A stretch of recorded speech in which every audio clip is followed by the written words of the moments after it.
Kamboja adalah surga bagi bandar judi. Karena di negara itu, judi sudah jadi bisnis yang dilegalkan. Sebagai salah satu negara paling miskin di ASEAN, Kamboja menggantungkan perekonomian dari pertanian, pariwisata dan perjudian. Dari bisnis ini, negara mendapatkan pajak yang tergolong besar. Karena legal, bisnis judi di Kamboja bervariasi. Ada yang skala kecil, menengah, atas bahkan kelas bintang 5. Dikatakan bintang 5 karena beromset hingga ratusan miliar saking legalnya.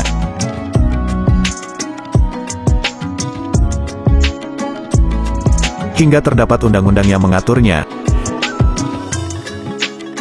Kamboja sendiri mengumumkan Undang-Undang Pengelolaan Perjudian Komersial pada November tahun 2020. Undang-undang komprehensif pertama untuk mengatur kasino dan pusat perjudian komersial di negara tersebut, yang sudah digarap selama 3 tahun, dan akan mengawasi sebuah industri yang saat ini memberi pemerintah pendapatan pajak hampir 50 juta dolar.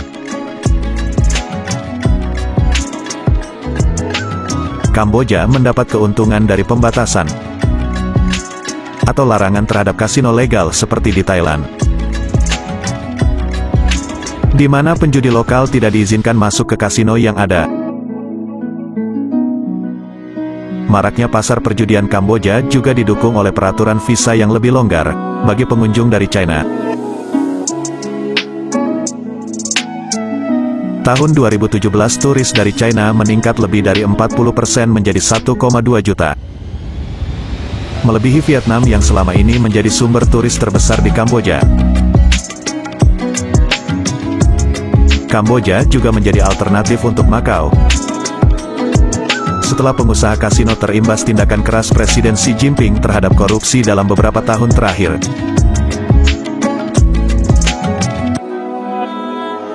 Larangan perjudian, yang juga mencakup semua bentuk perjudian online, hanya berlaku untuk warga negara Kamboja. Kamboja melarang warga negaranya bermain di kasino dalam undang-undang. Kendati demikian, kasino telah menjadi bagian penting dalam industri pariwisata negara tersebut. Perjudian ilegal di semua negara yang dilindungi dengan Kamboja dimulai pada akhir 1990-an. Kamboja telah membangun industri kasino untuk memanfaatkannya. Membangun kasino di kota-kota perbatasan dan daerah resor populer. Dan menarik penjudi asing.